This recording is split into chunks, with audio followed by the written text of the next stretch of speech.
Okay. Let's start with a small prayer. Gently close your eyes, keeping your head, neck, back erect. Collapse your shoulders. Relax your arms.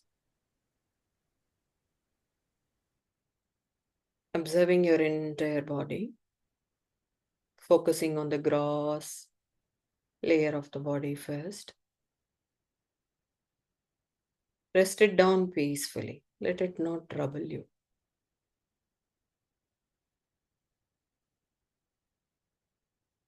Putting body to deep rest, meaning loosening all the muscles, joints,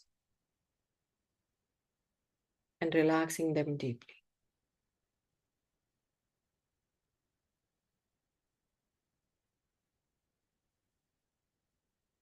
In this state of non-contraction, slowly shift your focus from the body to the breath, the bridge between body and mind. Observe the soft, vibratory nature of your breath.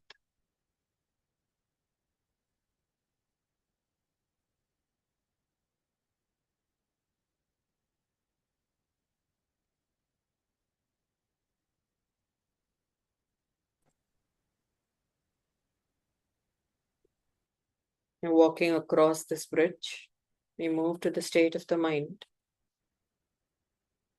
nearly shut,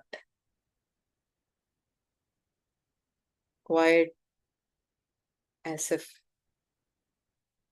peaceful as if.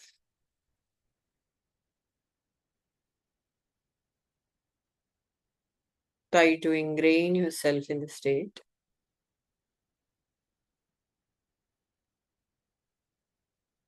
And let's chant 3 Omkaras. Om.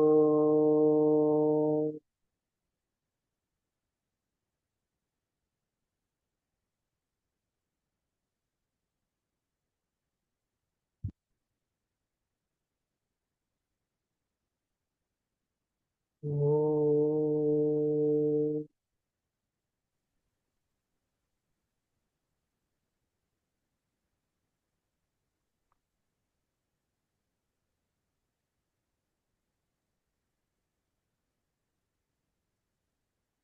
Om.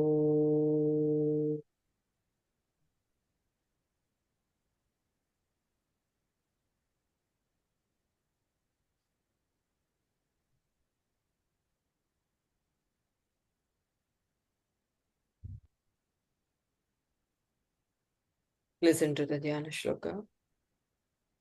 Om Parthaya Pratibodhitam Bhagavata Narayanena Swayam Vyasena Grathitam Purana Munina Madhye Mahabharatam Advaitamritavarshiniം Bhagavatim Ashtadashaധ്യായിനീം Amb Tvamanusandadhami Bhagavad Gite Bhavadveshini.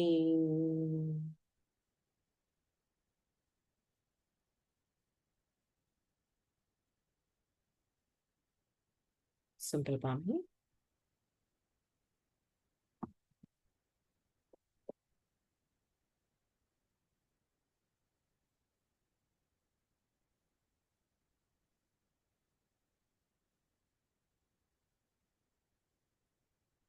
In this episode, we will be listening to 2.70, second chapter, 70th shloka. Apuryamaणम् achala-pratishtham. Apuryamaणम् achala-pratishtham. Samudramapah pravishanti yadvat samudramapah pravishanti yadvat tadvat kamayam pravishanti sarve tadvat kamayam pravishanti sarve sasantimapnoti na kamakami sasantimapnoti na kamakami.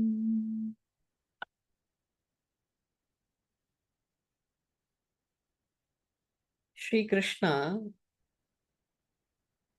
is that divine who is always simple. No? He doesn't need any crown. He keeps a feather of a peacock on his head, and that is his crown. He needs no big instruments to lure people around. He just needs a small flute. So it while chanting the shloka, it just appeared to my mind that how simply he is trying to bring down the concepts very easily. Here he is giving an analogy, okay, an example where he is asking us to think, no?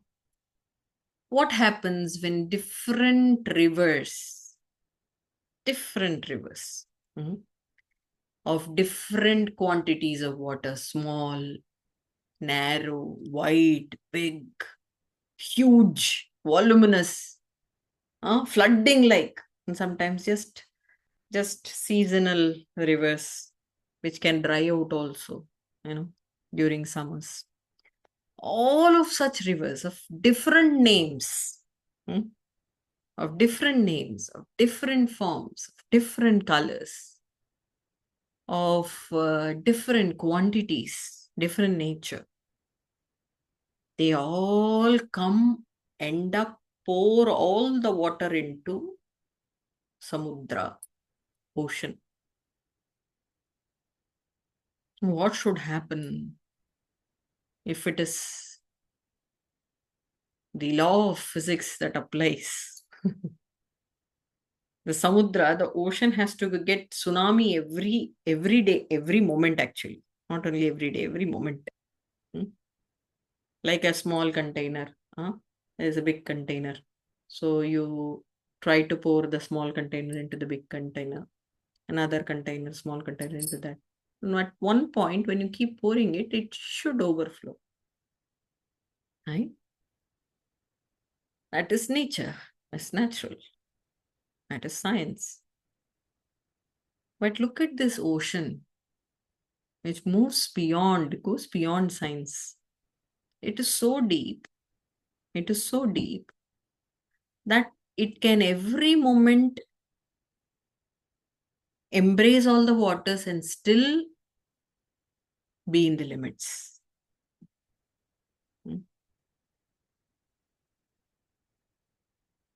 It is so inspiring. And Krishna gives this simple example of all waters by the river pouring into the ocean. And he makes a relative comparison of the ocean to a jnani's mind. What happens to the jnani's mind? He says he is none but a normal person. A saint or a sthita prajna, a person who is established in self, is just like a normal person's mind. But you mean to say he has desires? You mean to say he has passions? Yes. Yes, he does. Yes, he has desires. Yes, he has passion. Yes, he has thoughts coming in, coming out. Yes, he has all the signals processed by the sense organs. Yes, he has.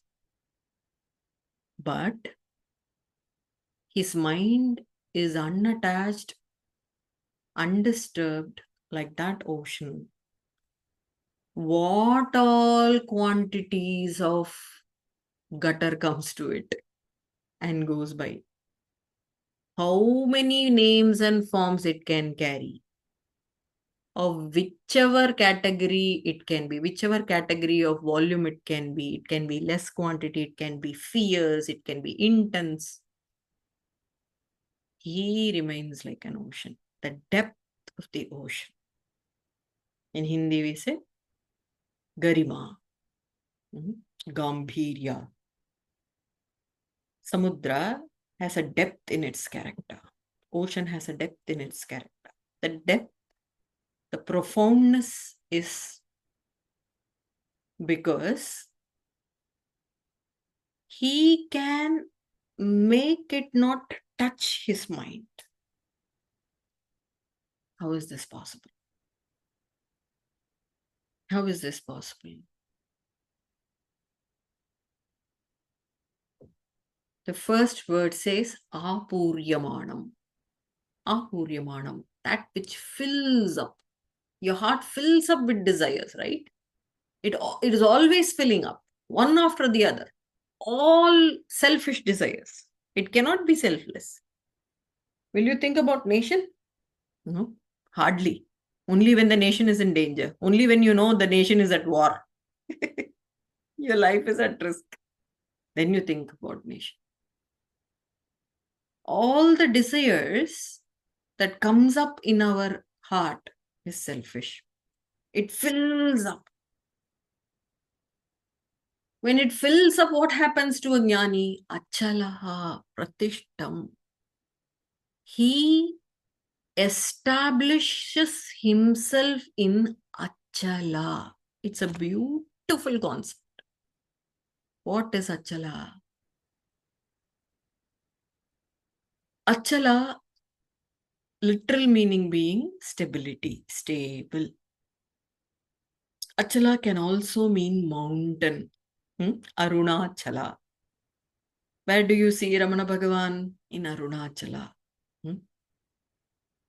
Achala also means mountain. Mountain, because of the nature of the mountain being stable, it is called Achala.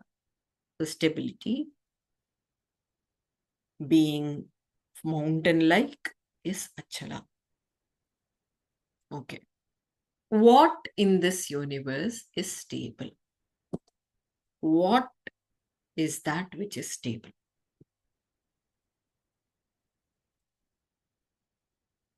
We've been running through all these philosophies, all these concepts very, very easily in swimming across it. When there is a dichotomy, when there is an dual kind of feeling, okay, I see you, I see me, okay, so there is a dichotomy. There is a dual behavior. There is a dual attitude. But to a saint, it is always Advaita. There is no two. There is no you and me. There is only I. There is only me. And when there is two, there is a problem because the second person will always be a trouble to the first. The first will always be a trouble to the second.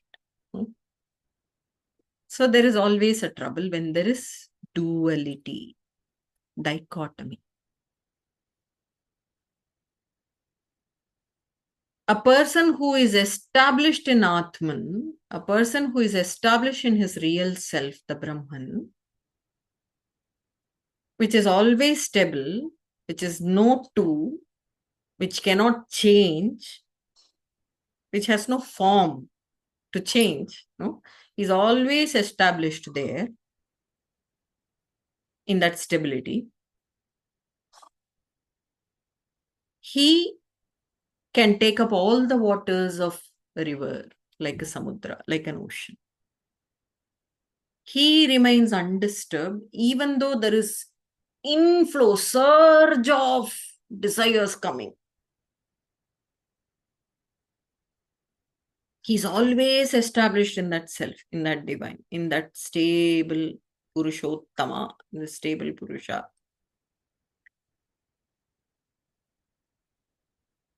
Now, the waters that he is comparing, the waters of the rivers, are considered as desires, Kama in this verse means desires. Kama ha, plurality. So desires. But many a time when you understand Vedic terminologies, Vedic understanding, the desires are not just mental provoking thoughts. As I've been explaining in the YAC class some hours ago, we have constant interference of cerebral cortex and the limbic cortex, the frontal brain, the cognitive brain, with the emotional brain, with the animalistic brain. There are constant connections with afferent and efferent nerves from hypothalamus, cerebral cortex, and the limbic cortex. Every information that we pass through eyes, ears, skin, taste, smell is first processed in the limbic cortex, the sensory hub.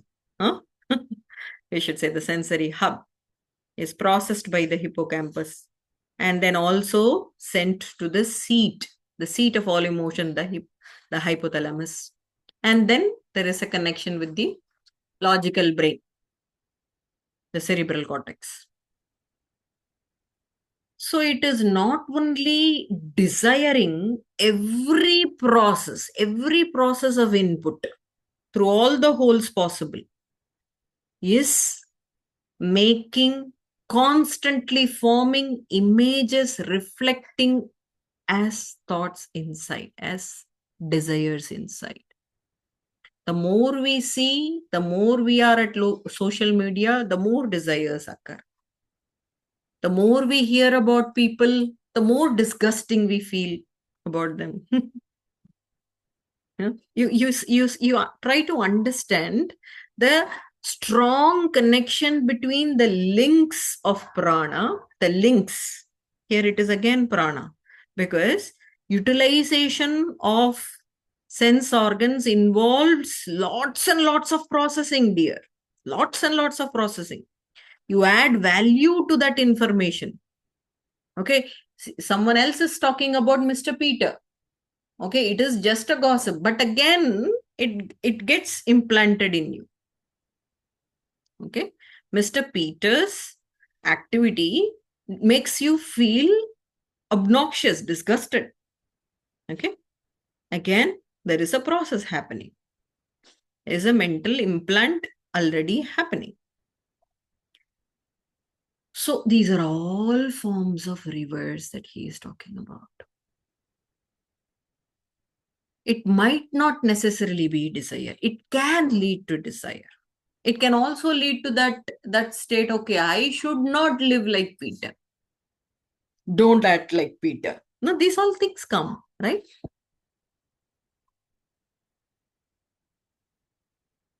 So, all the inflow, the surge of all desires is because of constant communication of sense organs, sensory pathways, sensory centers of the brain, and eventually the mind.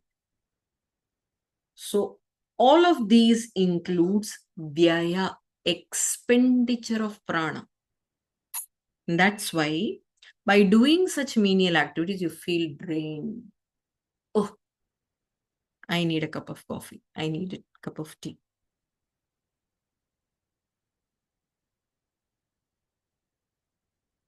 What does pratyahara say in yoga?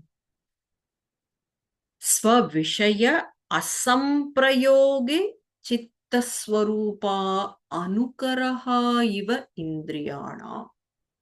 Mahamuni Patanjali, the great saint Patanjali, says, the non-contact, again, the non-contact established by the sense organ towards its sense object. What is its ahara? What is its food? What is the food for eye? Vision is the food for the eye. Yeah? Noise, music is the food for ears. Something which is tasty or delectable is the food for the taste organ, the tongue. Something which is very cherishing, pleasant, and something which is very unpleasant to experience is the food for skin. So, all this food is hankered by these sense organs. It's constantly hankering the food. The problem with the sense organs is they are like fire. Okay, the more food you put in, what happens? The more fire it grows. Hence, there's no stoppage. We can't cut it off. By just okay, shut your mouth, have a pack of chips, have a pack of biscuits, cookies. No, we can't shut the mouth. So this fire is endless. So Mahamuni Patanjali says, do not feed the fire. If you are going to feed the sense organs, you are going to be a big failure. Okay.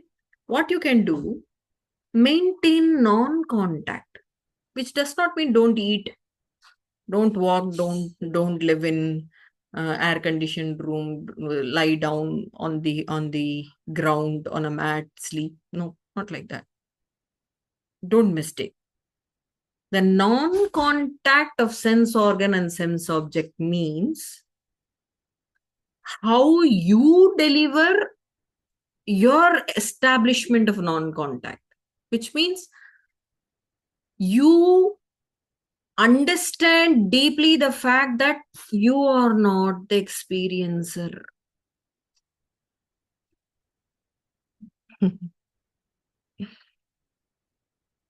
You understand the deep fact that you are not the experiencer.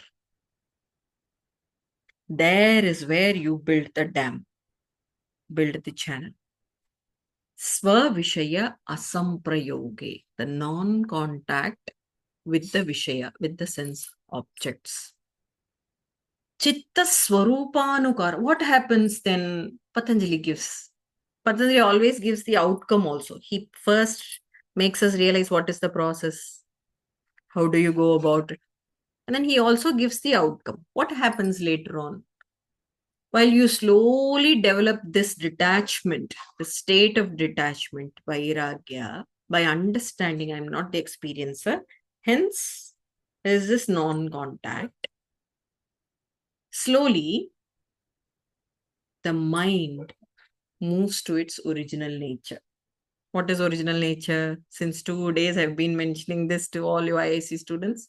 The original nature is peace.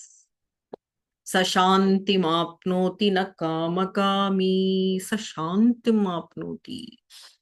2.70 says, the jnani obtains shanti, peace. Na kamakami. Not the person who desired the desires. Pratyahara. Here, Jnani, with his weapon Pratyahara, understands every input signal, every desire outcome of the process of this input and processing has to be detached, has to be pushed away. And then you become a profound personality like a samudra, like an ocean. Samudra. Let's learn something about samudra here. Samudra, with the symbol. What does the ocean symbolize? How do you see an ocean? On the top of the surface, you will feel all wavy, all changing, all tidy. Sorry, all with high tides and low tides, right? All bounds and leaps. Yeah. But eventually, it is the waters that is silent, quiet within. So, a person, an enlightened soul, will look like you and me, will look like a person who has desires, will look like a person who has high tides and low tides, changing waves. But deep within, he is so profound, like like that ocean, although being wavy outside, staying calm, disciplined, uninfluenced, untouched by those waves, untouched by those waves.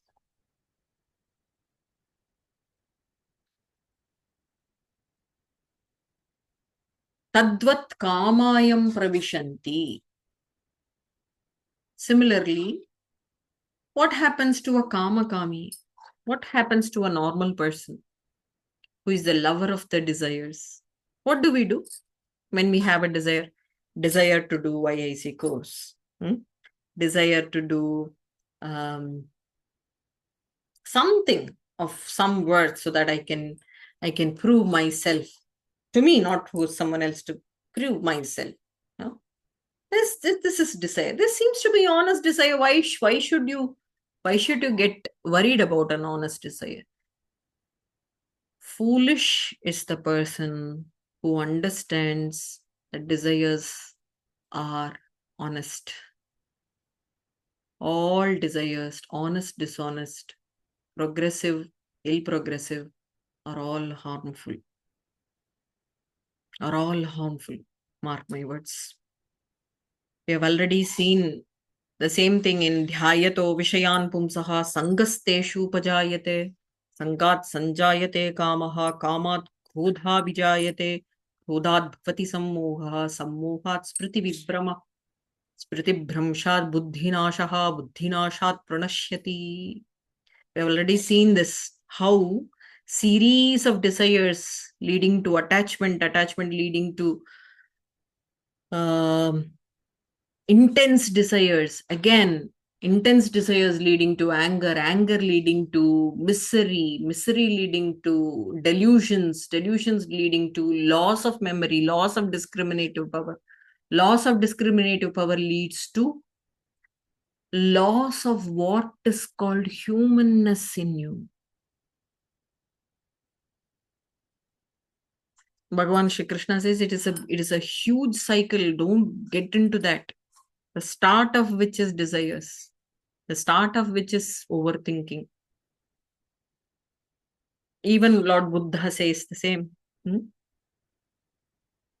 Ichha, the desires, are the root cause of dukkha, misery. So, awaken yourself. Desires are harmful. Don't grade them. Why? Why? For the same fact that desires will make you fall into that misapprehension of identifying yourself in body and form. It's a great misapprehension. It's a great mistake.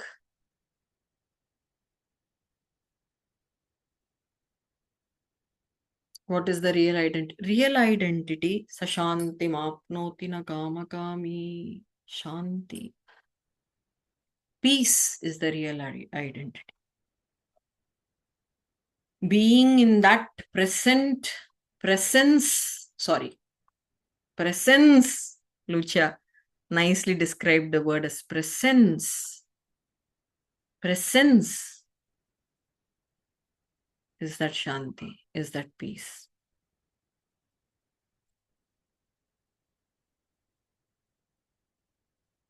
Hence, Krishna gives a beautiful term. In fact, he is very mischievous. He is simple and at the same time mischievous with wisdom, with great wisdom. He's a beautiful combo of everything. Very cute guy he is. He is giving us his name, Kamakami, the lover of desires.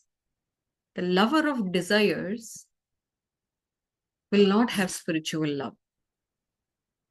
will not have love for spiritualism. Why? For the same fact that he loves his body, his form, his name more than the Lord himself, than the divine himself.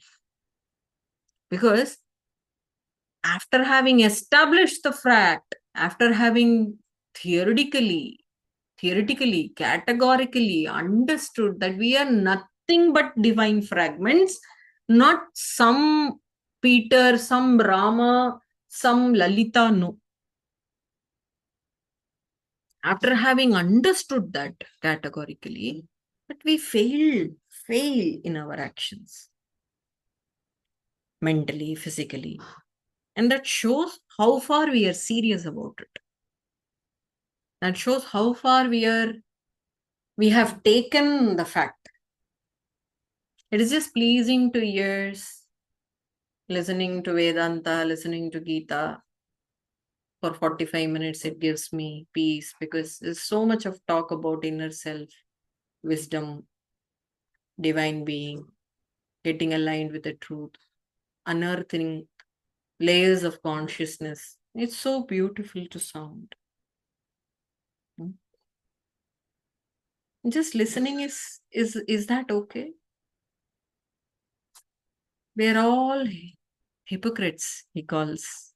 Krishna calls us mityacharaha sa uchyate. We're all hypocrites. We are playing ourselves. Whom are we playing? Whom are we cheating? We're cheating ourselves. So loving desires cannot be loving spiritualism. You cannot, you will fail again. You cannot withstand all the tests of time, all the tests of life, he says. Okay. What else? He will be miserable, he says. Sa shanti mapnoti na kama kami. The lover of desires cannot be peaceful. He is clearly giving a statement. He cannot live peaceful. Forget dying peaceful, forget finding spiritual revelation, forget everything. He cannot live in this world peacefully. Provided, okay, we'll come to that fact a little while later. Why can't he live peacefully? Why can't I chase my dreams? Why can't I be passionate? That is how every aspirant, every enthusiast talks about. Okay, if you have to be someone, you have to chase the dreams. Okay, that's how every woke person talks. Huh? Why can't I chase my dreams? Okay, simple logic. Close your eyes and identify a person who is fiscally wealthy, chased his dream, one successfully proved his name to the world, better in dealing all the familial problems and having a sound familial relationship, also being happily peaceful with all the money, with all the health, not spending millions and billions of money in hospitals and insurance schemes. Okay, now open your eyes. Do you know any person falling into that category? It is a myth.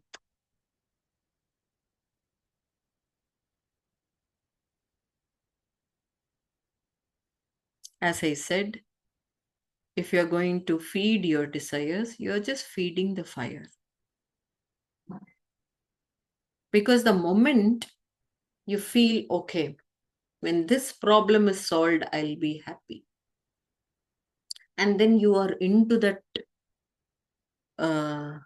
problem, you're dealing with the cascade of events, and you're doing something, you're not doing something, you are trying to make it more better, and you achieved it also. Okay, you managed to achieve solving the problem. Let us put that way. You managed to achieve to solve the problem. The problem is no more lying there.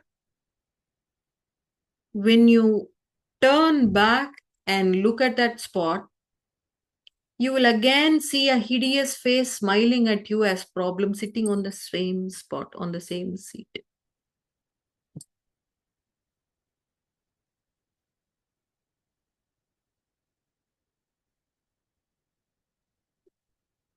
Who said life is easy? Life is full of suffering. Life is called samsara in Sanskritam. Samsara means samudram. It's an ocean of suffering. Why are we here? God only knows why are we here. Because we wanted God to be here. We dictate terms to God. Once I was talking to a woman who told me that, I have this deep desire of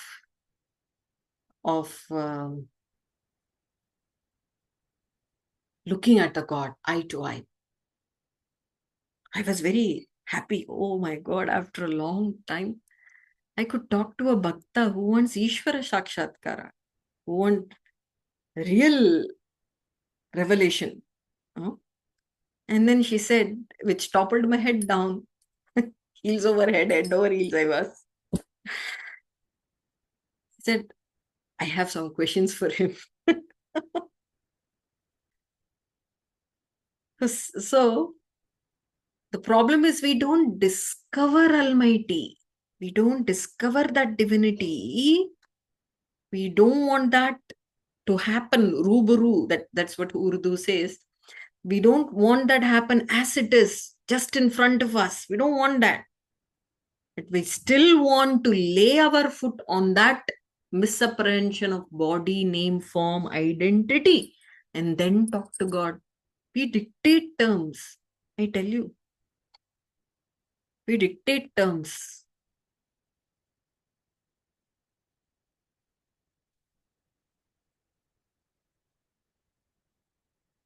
Anyways.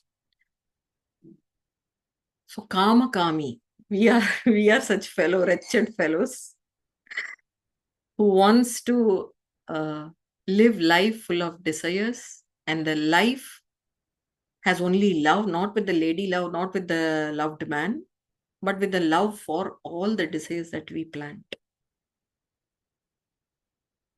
And we will never lead a life which is peaceful. It would be miserable. What is the effective way of leading life? Be a jnani. Oh, it is not possible. It is just verbose. It is just mantras. It is just shlokas that is talking. It is not going to be practical. Okay, what is the way out? Are you going to feed your ego? If you're going to feed your ego, you have been doing that all these years. Would you find any solution? Or you're going to snip off that ego, surrender that to the divine, and find out who really you are.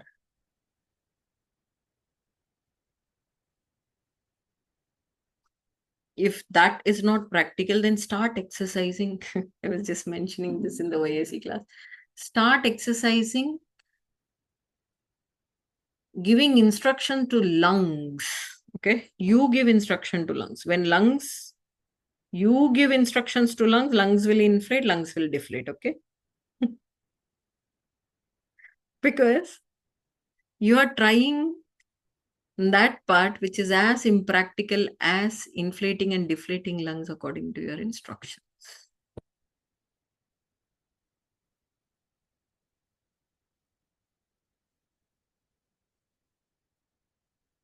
Vedanta is very much practical.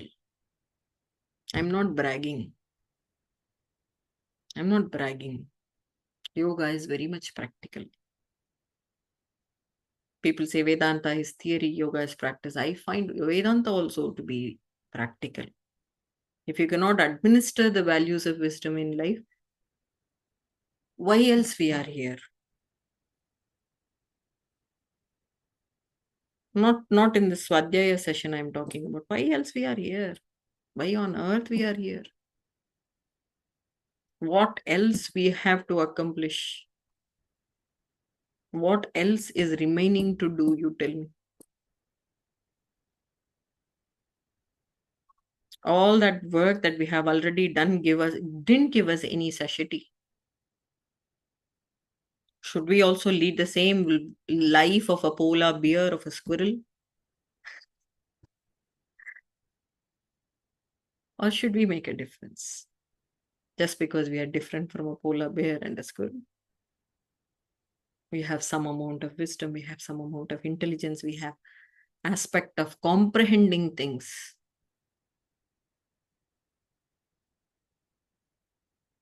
So, Kama Kami, here he is making a mockery at us. We'll stand up. We'll not let him mock at us. Okay. We'll not let Krishna mock at us. We'll stand up. We are not Kama Kami. We want Shanti in life. We want peace in life. We'll work on every desire that arises. We'll work practically. Is this desire anyway related to me? Anyway,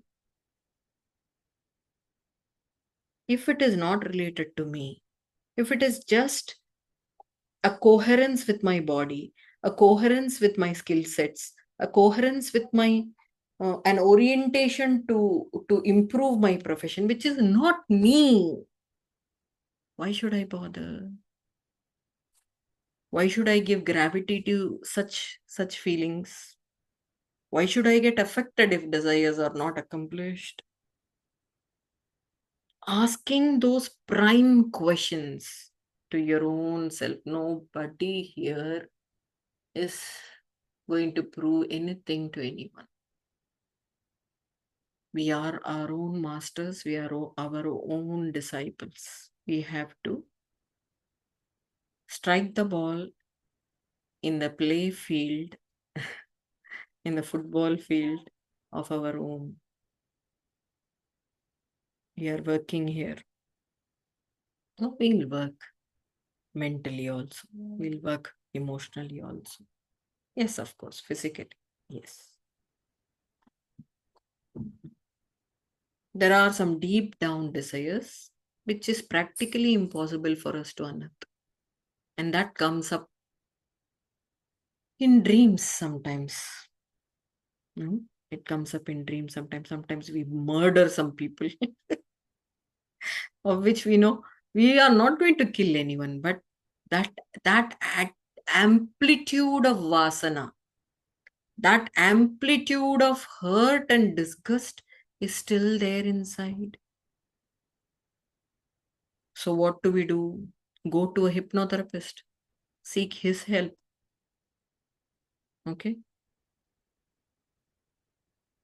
Will you flush? I'm asking a wrong question. Will you flush your own toilet or will you ask your son to come and flush? You flush your own. You flush your own toilet. This is your garbage. You don't need anyone else. You don't seek help with anyone. Unless until it is clinically, huh? If there is any clinical need, you go to a clinical therapist. But these are small things. You can very well work upon them. You have deep lust, you work there. You have deep loneliness, you work there. You have deep frustration, you work there. How do we work? How do we become a samudra? How do I become unattached? Again, ask those prime questions. Who is getting flustered? Who is getting worried here? Who is miserable? Am I miserable? Can I be miserable? Every time ask that question. The arrow has to pierce. The arrow has to pierce every strong emotion, vasana. And that is how we clear off the avarana. Avarana is the, what do you call in English? Is the parda, is the veil over the wisdom. Unveil, unleash yourself. We are being burdened by these vasanas. We are being burdened by this killing ignorance, all because of emotional outputs, emotional inputs, all because of sensory inputs. Work on each and every one of them. There are six, as yogic culture says: kama, krodha, moha, mada, matsarya, lobha. Kama is deep desire. It can be lust. It can be any deep desire which is that fierce like lust. Krodha is anger. Sometimes anger is spelled out, sometimes anger is eaten inside. Self anger, frustration is also anger. Guilt is also anger. Lobha. Lobha is hoarding things, storing things, accumulating things. Why? For future. You are worried. You're insecure. Why are you hoarding things?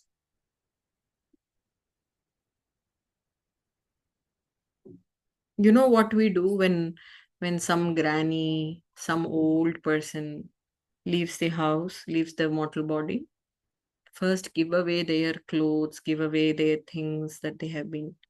And then you see how much amount of articles we have got in our life. Unnecessary.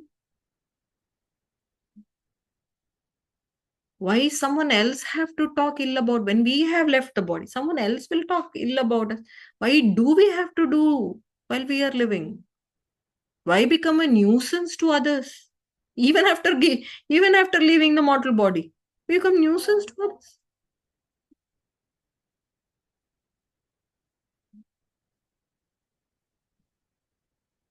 Moha, delusion, too much of attachment.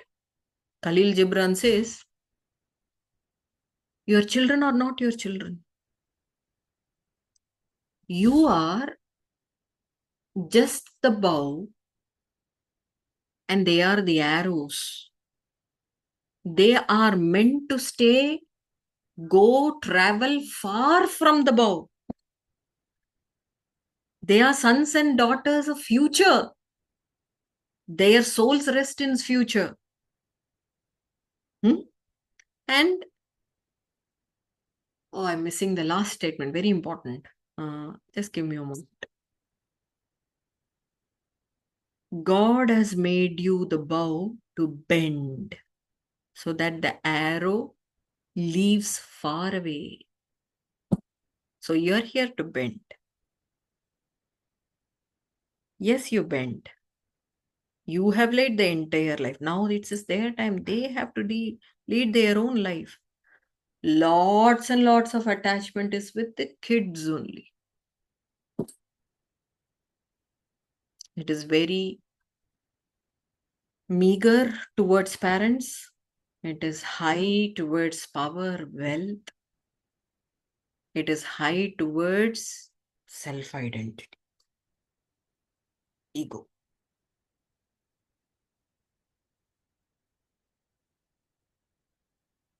When these are strong, you will not be a clear person. You are in the state of moha, delusion. You are deluded. Whatever you think to be right is never right. Whatever you think to be wrong is never wrong. You will be completely deluded, like the mirage example that I was mentioning. Is just a perceptive awareness. You being blinded, double masked.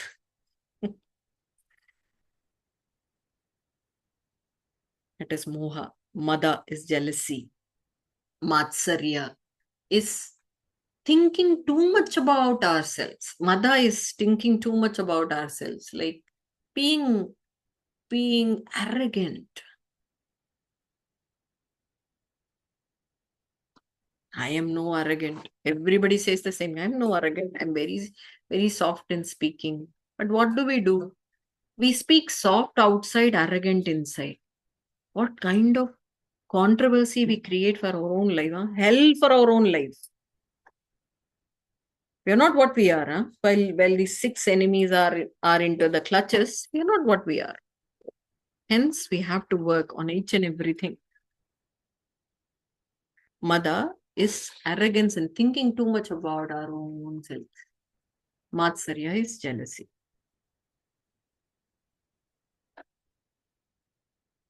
Work on every vasana. Work on every vasana. Work on every negative emotion. Work on every pathway, the emotional the sensory inputs, which is again processed as emotional output.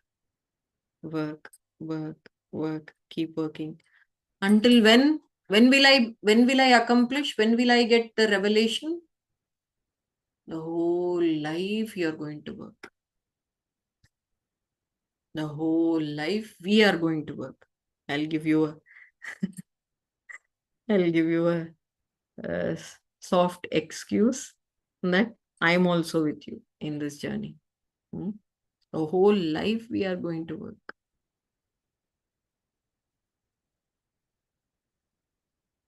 There's nothing called accomplishment in spiritualism. We are not accomplishing, we are not becoming something, we are trying to be ourselves. So you don't have to become or accomplish something. We are just going to unpin. Remember the YIC class? Unpin the tags. Unpin the tags that we have got and just be.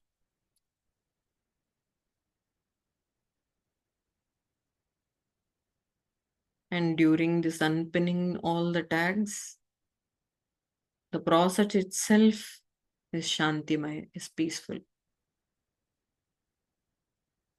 And there is no dichotomy. There's only one. Because again, the same pinning is pinned to the other individual, what we see as others. It's just same pinning. I have pinned myself as Lalita, pinned myself as woman, pinned myself as teacher, pinned myself as mother. I have pinned my the boss as rude, non-confident, non-authentic. It is all the pins. So just as I unpin myself, I also see clearly. My perceptive awareness becomes clear. But it was all pins. When I removed all those things, there was just one. There's no dichotomy. There's no separateness. There's no separateness. Sashanti mapnoti. Then we acquire what is called peace. Then we move into what we call as peace. Then we move into what we call as peace. So that's about 2.70. Every Sunday, around 11:30 Romanian time, we sit for Swadhyaya class. If you people can continue, you can continue. It is at 2 p.m. IST. Thank you so much.